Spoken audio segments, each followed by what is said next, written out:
On About Books, we delve into the latest news about the publishing industry with interesting insider interviews with publishing industry experts. We'll also give you updates on current nonfiction authors and books, the latest book reviews, and we'll talk about the current nonfiction books featured on C-SPAN's BookTV. And welcome to the About Books podcast and program. In this episode, we're going to introduce you to Jeff Deutsch. He has a new book out. It's called In Praise of Good Bookstores, and he's a director of a bookstore co-op in Chicago.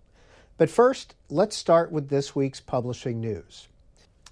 Well, recently in Congress, there was a hearing about challenged and banned books.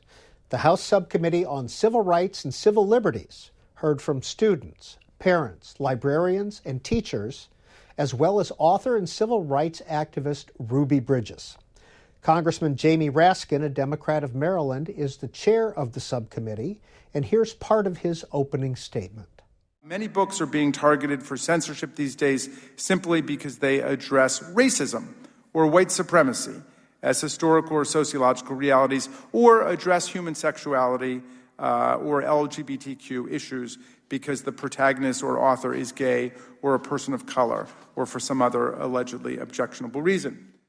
The vice chair of the committee is Nancy Mace. She's a Republican from South Carolina, and we want to show you a portion of her opening statement as well.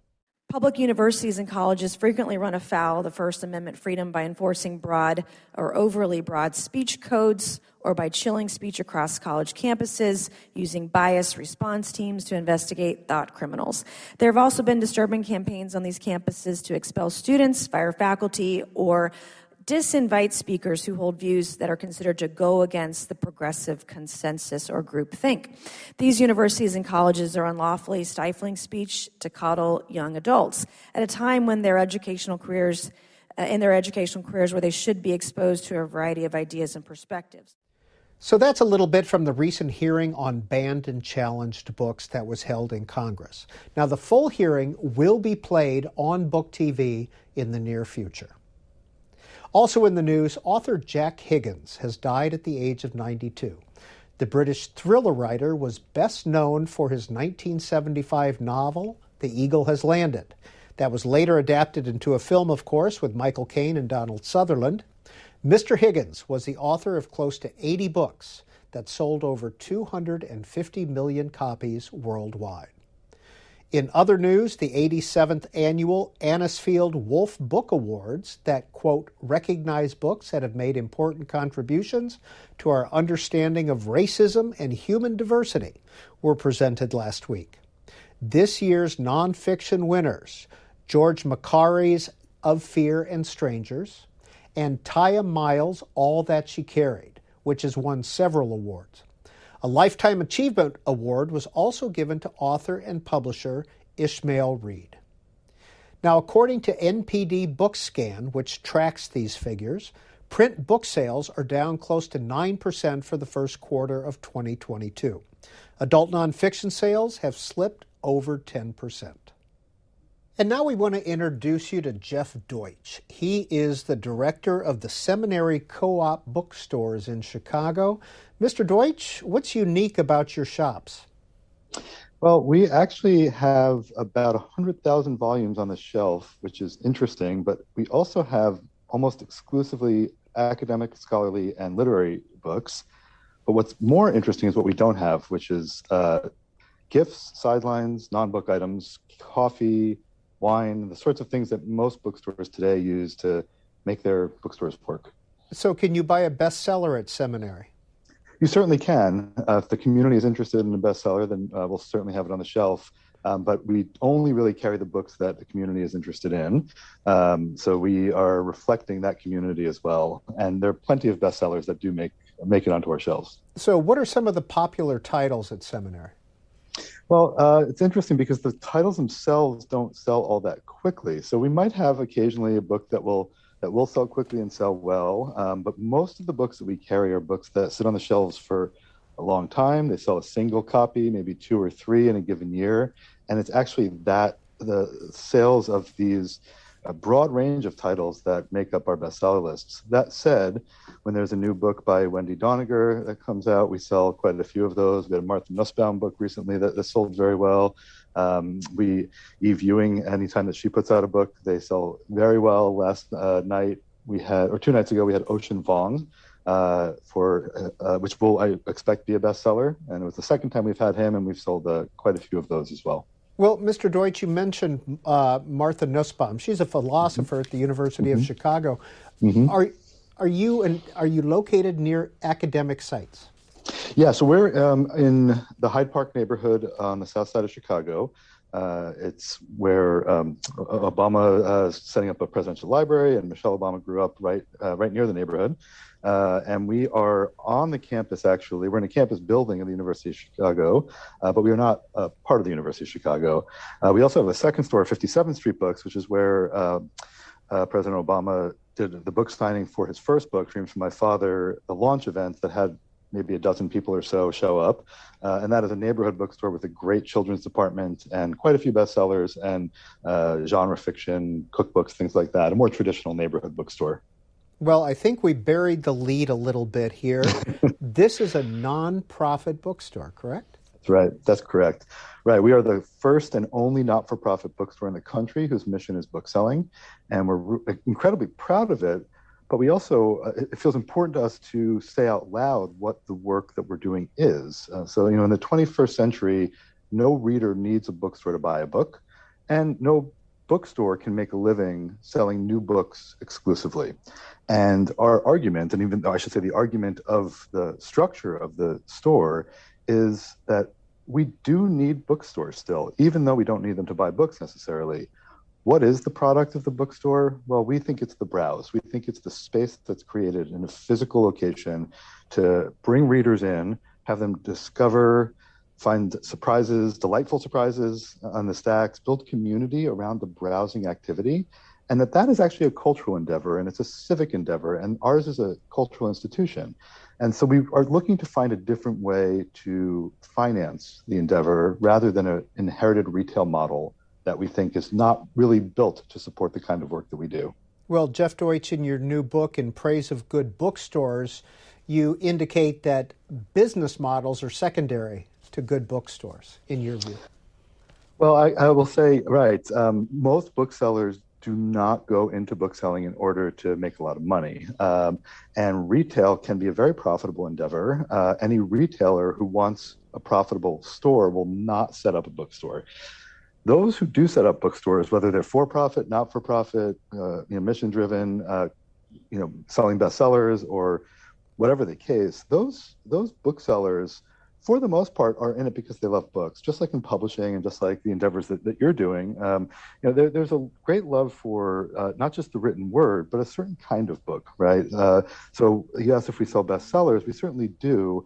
It's pretty rare, though, that a celebrity biography, let's say, or a diet book will make our bestseller list, or that even would make our shelves, because there's a certain sort of book that is not a media title. It's not something that is ephemeral in a way that is meant to merely, provide either, tabloid type news or other sorts of scandalous, and even like there's a line from Edward Shills, a sociologist, who he calls them puffy and pallid political biographies, which we won't sell quite a few of those either. And what then is the bookseller's role in building these spaces? If they're not retailers, what in fact are they? And one of the things that I celebrate in the book is the work of the bookseller, which is not about buying and selling. If it was, we would be carrying different books and we would be setting up different models. It really is about filtration, looking at the 30,000 or so books that we look at each year. There are actually quite a few more published every year, about 500,000. Selection, picking those books and deciding that those are the ones for our community. Then assemblage, where we put them together in these bouquets of whether it's the section itself or the front displays or a staff recommendations corner. And then the most important one for me, which is enthusiasm. Booksellers are professional enthusiasts. We are so excited about the books on our shelves, and whether it's a book that came out a week ago or a year ago or 1,000 years ago, we can tell you why you must read this book, why it is incredible, and that it needs to be in the hands of the reader. So the ability to match the book to the reader and to do it with enthusiasm and to do it in a space that feels like the confines of a browse that we would expect from a great bookstore, that really is the role of the bookseller today. And in your book, you write, quote, "The work of bookselling, like the work of librarianship, is best practiced by those with a passion for catalogs, for sifting and selecting, for filtering, arranging, and hopefully matchmaking." That's exactly right. That's exactly right. There's nothing more intoxicating to a bookseller than getting a stack of catalogs of all the news of the books that are coming out. It is incredibly exciting. And I will say, for some of us, and those that carry quite a few older books, which also distinguishes our store, we carry what's called backlist, books that have been out for more than a year or two, that are not driven by media attention or authors touring. Those books are every day. I'll look at what's sold, the few hundred titles that have sold that have come out over the centuries, over the decades, and it's so exciting to see what people are reading and what they're rediscovering and or rereading. And there's so much that's out there. When I wrote the book, there were 20. This is in 2019. There were 20 million books published in the history of publishing. And our bookstore carries 100,000 books. And I do the math in the book of how many books I can read. And I'm not a quick reader, but I'm a steady reader. And I can read about 7,000 books in my lifetime if I live a nice full life. So really, in thinking about all of those books, the abundance of books that are out there, part of the bookseller's role is to help sift, to help the reader figure out how they can choose their 3,000 books or their 10,000 books or 15,000 books that they'll get to in their lifetime. Well, before we leave the business model part of this conversation, even a nonprofit has to at least break even, doesn't it? Right. And possibly make extra money so it can grow. That's right. That's right. Well, so we're 60 years old now, and we were 58 years old when we went nonprofit, and that was right before the pandemic. However, we had been losing money for about 25 years, depending on how one looks at it. And by that, I mean, the retail wasn't making money. We were already raising money from institutions, individuals, other foundations, places like that, who felt really strongly that this was an important cultural endeavor. Our shift to the nonprofit model was us saying out loud and definitively that our role is not to make money through retail. We're really looking to forge a new path for the future of bookselling, and not that every bookseller would follow this, but that there would be a path that other booksellers can follow where they acknowledge that they are not in it to make money. I didn't found it, I didn't build it, I don't own it, and I'm just stewarding it now. But there are people who came before me who did establish it. There are stores today, there are young booksellers today who would love to get into this business and build a career and serve their community in this way. And it is that cultural endeavor, but there is no model to support them. The remuneration in bookselling is pitiful. It's worse than in publishing. It's worse than public school teaching. I mean, it's that bad. And I'm not looking to just raise more money for booksellers, but I am looking to distinguish the work of bookselling and to try and acknowledge that if there is a cultural endeavor here, then actually the Seminary Co-op for 25 years wasn't losing money, and we weren't getting charity. We actually were creating an environment and having folks invest in and support that environment. And that was a successful endeavor. It has been a successful endeavor. We want to no longer apologize for the whys and efficiencies that make our bookstore so special. We want to build a structure that is deliberate so that we can actually grow and do more with it and create more careers in this work and feature the books that really are not featured elsewhere. And you asked what distinguished the store earlier on. I'll say that so many university press titles, small press titles, books by underrepresented authors, books by publishers that might not be getting much press, those find a prominent place on our shelves, and the ability to discover those titles is something that will be a thing of the past if we don't have spaces in which to discover them. So if somebody walks into Source, what should they expect as far as atmosphere, et cetera? Source Booksellers in Detroit, is that? I'm sorry, into Seminary, sorry. Seminary, okay. No, I mean, I'd love to talk about Source in Detroit because it's a wonderful bookstore as well. It is, we've been there. Right, yeah, and they focus on nonfiction titles, and you might actually expect to find a very similar thing, which is a carefully selected in a intentionally assembled collection of books that are focused on what the community around them cares about, especially serious nonfiction and literature. They Source does less literature, but we will have serious nonfiction, literature, poetry, and really focusing on the social sciences, the humanities, and literature throughout the ages, but also kind of complete collections of specific authors. So we'll always have the complete James Baldwin on the shelf, for instance, both fiction and nonfiction. We'll always have the complete Alice Munro or Toni Morrison, writers like that.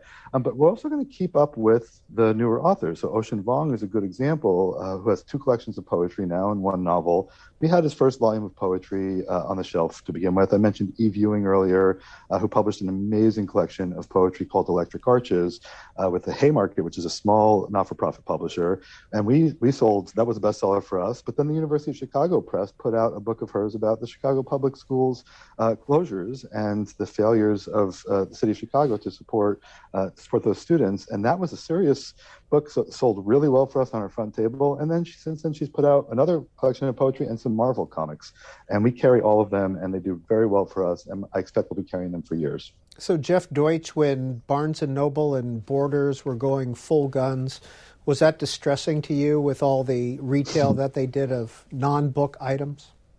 Well, it was, but I will tell you, I was employed by Barnes & Noble at the time, and they were a wonderful company to work for. I was with them in the 90s and through the early aughts, and I'm excited by what James Daunt is doing, actually. I think that he's doing really great work with them, and they are a bookstore and a bookseller, and that matters to me.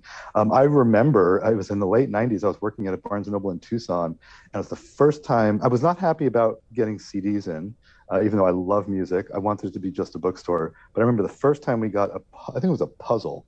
Maybe it was a game, it was a puzzle. I was furious. I was shaking my fist. I said, this is a bookstore. We shouldn't have puzzles. And I was much more of a purist than I am now. Your viewers might be surprised to hear, because I actually think a bookstore that wants to carry puzzles, that wants to carry coffee, that wants to carry greeting cards, that's fantastic. I have no issues with a bookseller who makes deliberate curatorial decisions about what they carry. My concern, and this will speak to the larger concern than what Barnes & Noble and Borders brought, my concern is that the business model is built so that the only way in which to have any chance at making money is to sell things other than books. And that is not a good model for one of our great cultural treasures. And to think that in order to do our work, it's an economic necessity, that is the thing that I find very distressing. And the corollary to that is that Amazon, which is the bigger issue than Barnes & Noble or Borders ever was, they are the largest seller of books in the country, but they're not booksellers, right? So the work that I mentioned of filtration and selection and assemblage and enthusiasm, they don't do any of that. They put the books up and you can find them there. I can tell you that if you are looking for my book right now, you'll find that it's a bestseller on Amazon. It's #1 in the category of international finance and law. Now, this book, it has absolutely nothing to do with international finance or law. They're the booksellers there. I guess they made a mistake, whatever the case. And they're also, as of last week, we're discounting it by 11 cents, as though that is somehow a bargain in a way that paying the 1995 price is not a good deal. So what's the issue when the largest seller of books is not a bookseller? It means that the entire infrastructure of book making and book work is not supported. And the remuneration that I mentioned is one thing for booksellers, but it's true for editors and authors and agents and distributors and everywhere along the way. And it is an incredibly precarious endeavor right now. And I do not want to see what will happen if we cannot maintain this industry. Well, besides your own co-op bookstores, Seminary, what are some of your favorite bookstores in the country? There's about 2,500 independents left, correct? Depending on how you count them, yes. And I will say most communities should say, most bookstores are fantastic, and they really should be reflecting their communities. I mentioned source booksellers; they're absolutely one of my favorites, and part of it is because they are so of their community, and the booksellers who run it, it's a mother and daughter team, are just absolutely fantastic. I was in Cambridge yesterday at the Harvard Bookstore, which is one of my favorite stores. I spent about 4 hours there myself, just browsing, and they continue to do an incredible job. There's a bookstore called Point Reyes Books at Point Reyes Station that's run by one of the most passionate booksellers in the world, and one of the best and his partner is one of the best bookworkers in the world as well, who does other literary endeavors. And they have taken a store that I used to shop at, and it was a good store, and they've made it exceptional. City Lights Booksellers in San Francisco is going strong, and they have a vision for bookselling that is incredible. And then one of my personal favorites that doesn't get a lot of attention on the national scene is a bookstore called Mo's Books, founded by Mo Moskowitz, whose daughter Doris now runs it. So again, another one that stayed in the family. And as far as I'm concerned, that is as wonderful and idiosyncratic a book space as I have found. And I personally get lost in those stacks any chance I get to go to Berkeley. Well, your new book, In Praise of Good Bookstores, was published by Princeton University Press. Is it a lamentation? It is not. Thank you for asking that. It is a celebration. Booksellers are professional enthusiasts. We don't need lamentations. I want to take the 25 years I've spent in bookselling and all of that enthusiasm for single titles that I have put into the world and use that to help support the bookstores and help anyone who has not been in a bookstore recently, to remind them what incredible spaces of discovery and rumination these stores are. But those who have not, to try and find one, to go back. There are plenty of people. I work on a college campus, and I have for 15 years. There are young folks who have never had the pleasures of browsing in a bookstore. They should. It is a critical part of becoming a human being and finding oneself and building a better life. And books are very democratic in a sense, aren't they? Because you and I, or anybody else who can afford one or can read, can go in and buy the same book. Right. Well, that's absolutely true. And even if one couldn't afford them, and I one of the things I write about is how, as a young man, I couldn't afford them, and I would go into stores and I would browse. And the ethos of most bookstores, I think certainly today, is that, of course, browse, sit around, read the books, do what you need to do. We want you in the space engaging those books. And the idea that in order to become educated in our society, one needs a specialized degree that is going to cost 6 figures, 7 figures, depending on how far you go with it, and only in that way will we become educated. Well, I advocate for and celebrate a different model where we become learned, and we become of the learning kind and of the ruminating kind, and we figure out the way in which we want to wander the stacks, and we want to return to certain books, and that there is no canon that is just that is homogenous. I come from an Orthodox Jewish background, and I speak to the joys for me of finding these havens of heterodoxy and the singular books that each of us will find that create our own personal canon and ultimately our own character. And at the end of In Praise of Good Bookstores, you have a quote, "When a bookstore closes, an argument ends." Mm-hmm. That's right. Yeah, Adam Gopnik wrote that about a wonderful Parisian bookstore that closed 7 years ago now, I think. And that's absolutely true. I'm hoping, too, though, that when a bookstore either establishes, let's say as a not-for-profit, or opens, an argument begins, and maybe a dialogue begins. And that dialogue can help a community grow, it can help individuals within it grow, and imagine possibilities that we otherwise could not have imagined. Jeff Deutsch is the director of the Seminary Co-op Bookstores and the author of this book, In Praise of Good Bookstores. Thank you for your time. Thank you so much for having me. And this is About Books, BookTV's podcast and program, which looks at the latest nonfiction books and publishing news. Well, here are some books being published this week. American Enterprise Institute fellow Matthew Continetti looks at the last century of American conservatism in his new book, The Right. And in the many lives of Andrew Young, Atlanta Journal-Constitution reporter Ernie Suggs recounts the life and political career of Georgia's first black congressman, Carter administration ambassador to the UN, and former mayor of Atlanta.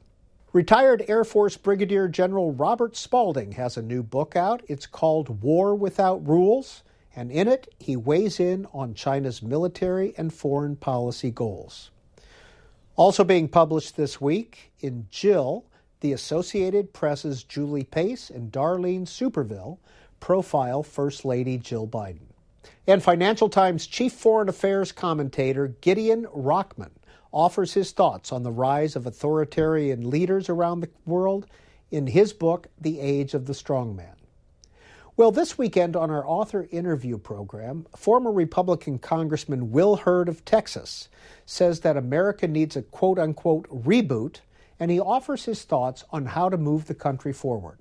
Here's a preview. We are at a moment where 72% of Americans think the country is on the wrong track. Yeah.